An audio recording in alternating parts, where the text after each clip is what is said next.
Have you ever been trapped in a marriage everyone envied? Smiling for cameras while hiding bruises under designer silk. Attending galas while nursing broken ribs. Living in a penthouse that was really a prison, where the man who vowed to love you was slowly killing you instead. Seraphine Cole knew that hell intimately. She was born into old money, raised to be perfect, trained to marry well and never complain. Then she met him. Alexander Blackwell, a tech billionaire with a charming smile and eyes that promised the world. Seraphine thought she'd found her equal. She had no idea she was walking straight into a gilded cage. What followed was 4 years of pure nightmare, isolation, surveillance, and violence that escalated until the night Alexander wrapped his hands around her throat and she saw her own death reflected in his eyes. What came next was an escape so desperate she ended up in the car of the most dangerous man on the East Coast, a mafia boss who would burn her husband's empire to ashes and turn her world upside down in ways she never imagined. Before we dive into this story, drop a comment telling us where you're watching from and smash that subscribe button for more stories that will keep you on the edge of your seat. Seraphine Cole was born into a world of crystal chandeliers, whispered expectations, and unspoken rules. Old money. Old names. Old pressure to be perfect, marry well, and never, ever, embarrass the family. She attended the right schools, wore the right clothes, smiled at the right people. Her entire life was a performance, and she'd been rehearsing since birth. She was 23 when she met Alexander Blackwell at the Hartford Foundation Gala. He stood across the ballroom like he owned it. Because men like him owned everything. Tech billionaire. Self-made. Devastatingly handsome with dark hair, sharp jaw, and eyes that locked onto her like she was the only woman in the room. He crossed the marble floor, introduced himself, and said exactly what she didn't know she needed to hear. That she was brilliant. That her family's legacy was impressive, but she was more impressive. That he'd been watching her all night and couldn't leave without knowing her name. The courtship was intoxicating. Flowers delivered daily. Private dinners on rooftops. Weekend trips to places she'd only seen in magazines. Alexander listened when she talked. Remembered details. Made her feel seen in ways no one ever had. Her mother approved. Her father shook Alexander's hand like he'd found buried treasure. Everyone said she was lucky. The wedding was the event of the season.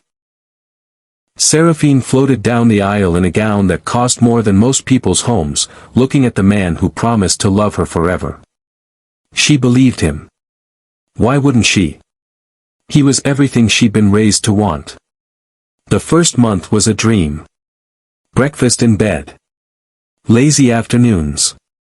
A husband who couldn't stop touching her, couldn't stop telling her she was his. Then small things shifted. Alexander commented on the dress she wore to dinner, too revealing. He checked her phone while she showered, said he just wanted to see her schedule. He asked about her college friend Rebecca, wondered why Seraphine needed friends when she had him. Seraphine told herself it was protectiveness. Passion. He loved her so much he couldn't help himself. That's what love looked like, wasn't it? Consuming. All-encompassing. She had no idea she was being groomed for captivity. No idea the cage was already closing around her, one golden bar at a time. The first slap came 3 months in. They were hosting a dinner party for Alexander's investors. Seraphine was pouring wine when her hand trembled. She'd been nervous all night, desperate to be perfect, and red splashed across the white tablecloth. A small accident. Meaningless. But she saw Alexander's jaw tighten, saw something flicker behind his eyes that she'd never noticed before. He laughed it off in front of the guests. Charming as ever. Behind closed doors, his hand cracked across her face so hard she tasted blood. The room spun. Her cheek burned. She stood there, stunned, unable to process that the man who'd promised to cherish her had just struck her like she was nothing. Then he crumbled. Tears streaming. Apologies pouring out. He didn't know what came over him. The stress of the deal. He'd never do it again. Never. He loved her so much it made him crazy sometimes. Didn't she understand? Seraphine understood. She forgave him. What else could she do? It happened again 2 weeks later. And again the week after that. Slaps became punches. Punches became kicks. The apologies grew shorter, then disappeared entirely. Alexander stopped pretending to be sorry.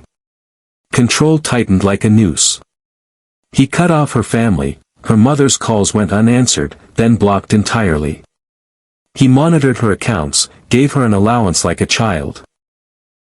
Security cameras appeared throughout the penthouse, watching her every move. Bodyguards followed her everywhere, reporting back to him. Seraphine became a prisoner in a home that cost $30 million. 6 months in, she discovered she was pregnant. For one fragile moment, hope flickered. Maybe a baby would change him. Maybe this was the fresh start they needed.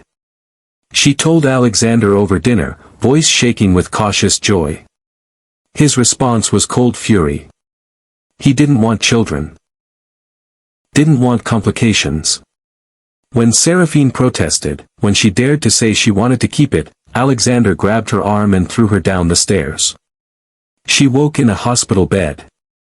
Empty. Bleeding. Alone. The doctor said she'd fallen.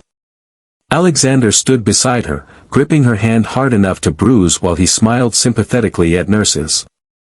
Something inside Seraphine died in that sterile room. Not just the baby. Hope. Fight. The belief that things could get better. She stopped resisting, stopped dreaming. She just survived.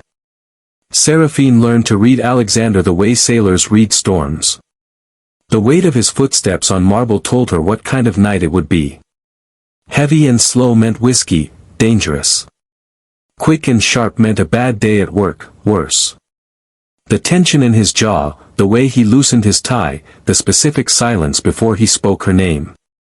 She memorized every signal, every warning sign, every shift in atmospheric pressure that preceded violence. Survival became science. Stay small. Stay quiet. Anticipate his needs before he voiced them. Never disagree. Never cry where he could see. Never, ever give him a reason. He always found reasons anyway. She tried to leave once. Year 2. Alexander was traveling for business, and Seraphine packed a single bag, hands shaking, heart pounding with something she barely recognized anymore. Hope. She made it to the front gate before security stopped her. 2 men, polite and immovable, who escorted her back inside and called Alexander immediately. He came home early. The basement was cold and dark. No windows. No furniture except a thin mattress on concrete. Alexander locked her down there for 7 days. No food for the first 3. Limited water. Just darkness and time to remember her place. After that, Seraphine stopped trying. For years compressed into ritual. Wake up. Hide the bruises with concealer and long sleeves. Smile for the cameras at charity events. Stand beside Alexander like the perfect wife while he charmed rooms full of people who had no idea the monster hiding behind his teeth. Go home. Survive the night. Repeat. Her mother called occasionally. Seraphine lied with practiced ease. Everything was wonderful. Alexander was perfect. She was so happy. The words tasted like ash, but she said them anyway. What was the alternative? Admit the truth and drag her family into a war they couldn't win? Alexander owned politicians. Judges. Police. He owned her.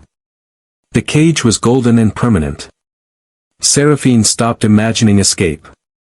Stopped dreaming of freedom. She existed in a kind of living death, going through motions while the real her, the woman she used to be, faded like a photograph left too long in sunlight. For years of silence. For years of slow suffocation. For years of dying behind walls made of gold while the world believed she had everything. She had nothing at all. Seraphine heard the car before she heard the front door. Tires screeching on the driveway. An engine cutting off too fast. She was already moving, putting away anything that could trigger him, smoothing her hair, arranging her face into careful neutrality. She knew before he walked in. Something was wrong. Something was very wrong. Alexander's latest venture had collapsed. A tech acquisition worth hundreds of millions, gone overnight. She'd seen the news alerts on her monitored tablet, watched the stock prices plummet, felt the dread pooling in her stomach like ice water. He came through the door drunk and volcanic. Eyes bloodshot. Jaw tight. Looking for someone to destroy. Seraphine tried to be invisible. She stayed in the corner of the living room, silent, small, barely breathing. But nothing she did was right. The room was too quiet. Why hadn't she greeted him? Was she ignoring him? Did she think she was better than him? He advanced. She retreated. The familiar dance of predator and prey. He cornered her in the bedroom. "This is your fault," he snarled, words slurring. "Everything I touch turns to ash because of you. You're a curse. A worthless, pathetic curse." His hands closed around her throat. Seraphine couldn't breathe.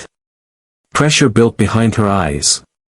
The world narrowed to pinpricks of light as Alexander squeezed. She clawed at his wrists, but he was too strong. She looked into his eyes and saw nothing. No anger. No humanity. Just emptiness. He was going to kill her. Tonight. Right now. This was how she died. Something deep inside Seraphine, something she thought had died years ago, detonated. No. Her hand found the crystal decanter on the nightstand. She swung with everything she had left. Glass shattered against Alexander's skull. He crumpled, releasing her throat, blood streaming down his face. Seraphine ran. Barefoot. Bleeding. Nightgown torn. She flew down the stairs, through the foyer, out the front door. Alarms screamed. Floodlights blazed. Security mobilized, shouting into radios. The gate loomed ahead, 20 feet of iron, locked tight. She didn't stop. Didn't think. She climbed, hands tearing on decorative spikes, feet slipping, lungs burning. Blood streaked the metal. Pain meant nothing. Only escape mattered. She threw herself over the top and dropped into darkness on the other side. Free. For now. Seraphine hit the ground hard. Pain shot through her ankle, her palms, her everything. But she couldn't stop. Behind her, the gate rattled as security tried to override the locks. Flashlight beams sliced through the darkness. Voices shouted commands. She ran. Barefoot on asphalt, blood leaving prints behind her, nightgown offering nothing against the cold night air. She had no plan. No destination. No money, no phone, no idea where she was going. Just forward. Just away. Headlights appeared at the end of the street. For one paralyzing moment, Seraphine thought it was Alexander's men, that they'd circled around, cut her off, trapped her again. Then she saw it. A black sedan parked along the curb. Expensive. Dark windows. And the back door slightly ajar, like someone had stepped out and hadn't closed it properly. The guards were closing in. She could hear their footsteps, their radios crackling with Alexander's fury. Seraphine didn't think. She wrenched the door open and threw herself into the back seat, pressing flat against the leather, making herself as small as possible. Her breath came in ragged gasps. Blood smeared against cream-colored seats. She squeezed her eyes shut and prayed to a god she'd stopped believing in. The car pulled away. Smooth. Unhurried. Like nothing was wrong. Seraphine lay frozen, afraid to breathe, afraid to move, afraid that any second a hand would grab her and drag her back to hell. Minutes stretched like hours. The car turned once, twice, then slowed to a stop. Silence. Then the door opened. A man stared down at her. Sharp features carved from stone. Black hair slicked back. Neck tattoos crawling up toward his jaw, intricate, dangerous, marking him as something other than civilized. His eyes were pale and cold, like winter frost over deep water. Seraphine knew who he was. Everyone did. Matteo Rinaldi. The most dangerous mafia boss on the East Coast. A man whose name was spoken in whispers, whose enemies disappeared without trace, whose empire was built on blood and fear. She'd escaped one monster and landed in the lap of another. But Matteo didn't grab her. Didn't shout. He studied her face, the bruises blooming purple, the blood drying on her temple, the terror she couldn't hide. His jaw tightened. Something flickered in those frozen eyes. Rage. But not at her. Who did this to you? Seraphine couldn't answer him. The words lodged in her throat like broken glass. She just stared up at this man, this killer, this criminal, this stranger, and waited for the violence she'd been conditioned to expect. Instead, Matteo removed his jacket and draped it over her trembling shoulders. "You're safe," he said. Not soft. Not gentle. But certain. Like it was a fact he would make true by sheer force of will. "No one touches you now." He brought her to his penthouse, a fortress of glass and steel high above the city. Security checkpoints. Armed guards. A world away from Alexander's gilded prison. A woman met them at the door. Elena. Matteo's housekeeper. She was perhaps 60, with silver hair and kind eyes that sharpened into fury the moment she saw Seraphine's face. "Madre de Dios," Elena whispered, then took charge completely. She guided Seraphine to a bathroom, cleaned every wound with gentle hands, dressed the cuts on her palms, wrapped her torn feet. She asked no questions. Made no demands. Just cared for her like she mattered. Seraphine slept that night for the first time in years without fear. No footsteps to analyze. No storms to predict. Just silence and softness and the strange sensation of being safe. Matteo kept his distance those first days. But Seraphine noticed things. Meals left outside her door, her favorites, somehow, though she'd never told anyone. Guards stationed in the hallway, not to trap her, but to protect her. Questions relayed through Elena. Did she need clothes? Books? A doctor? Anything at all? On the fourth night, Seraphine found him on the terrace, staring out at the city lights. She approached slowly, still half expecting cruelty.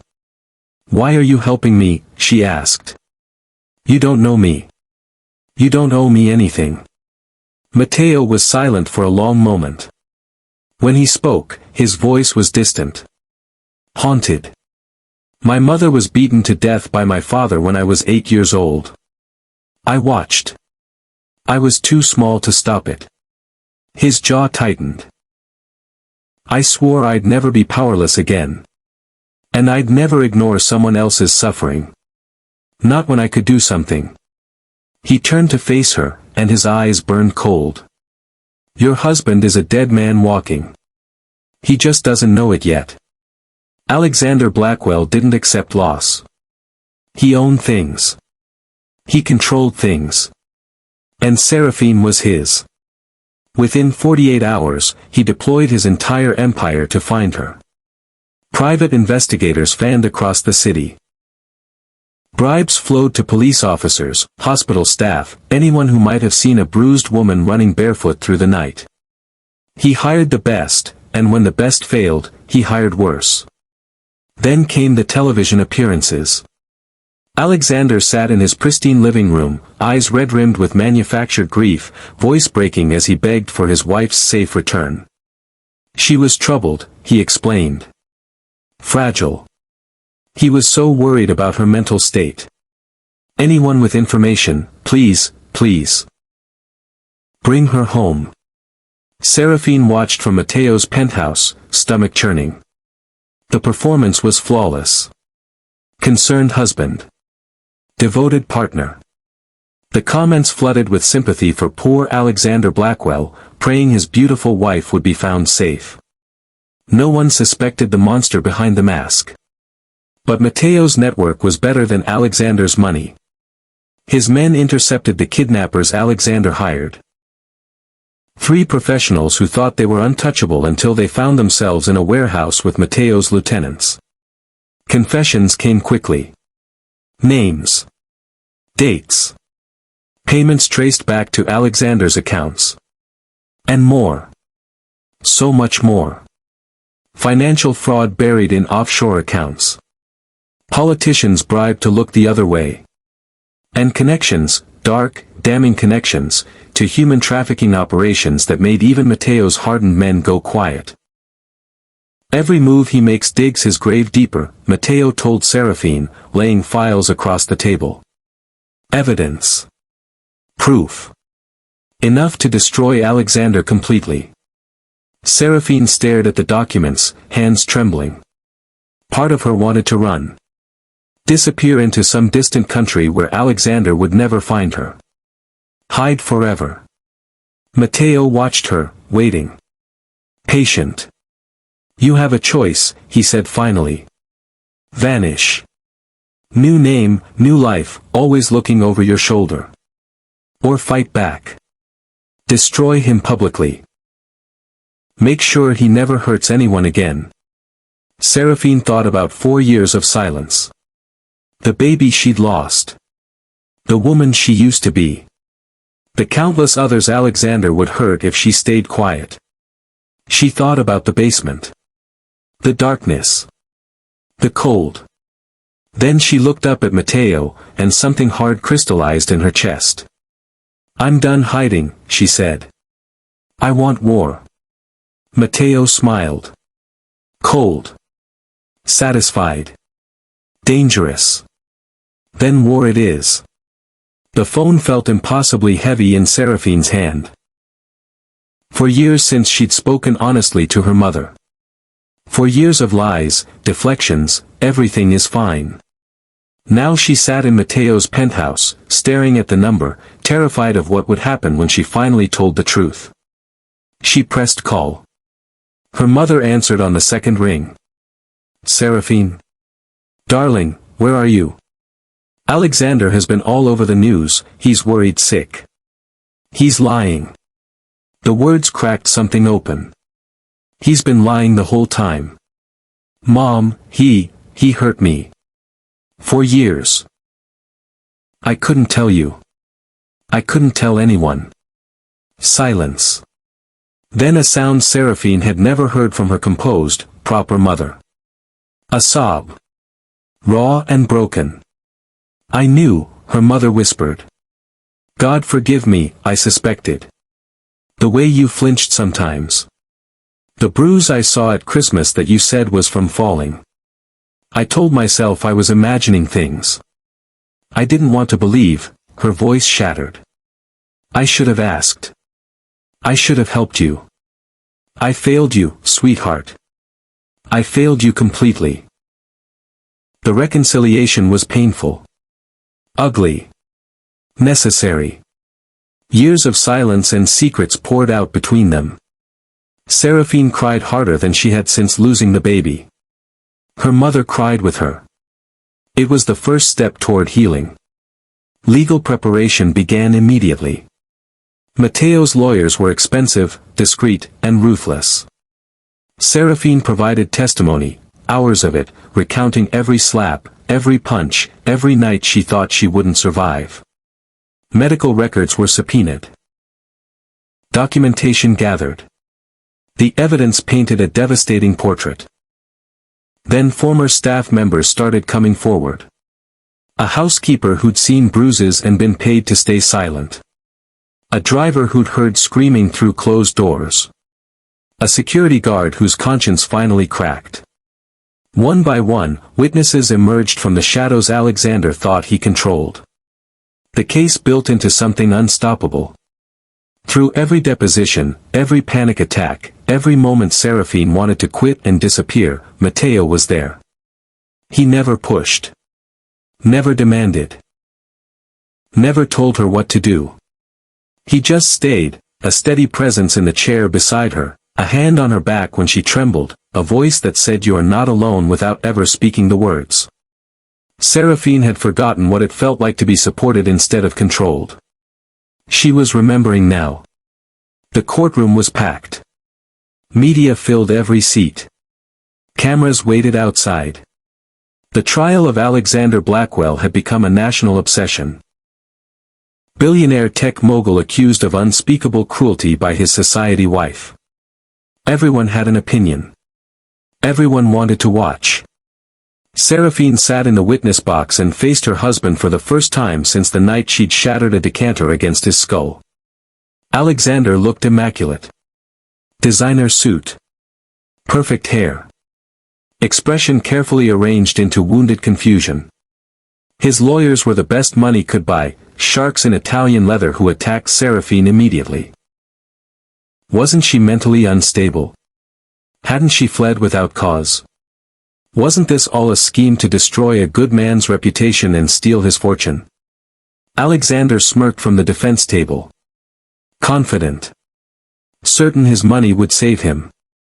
It always had before. Then Seraphine spoke. Calm. Clear. Unflinching.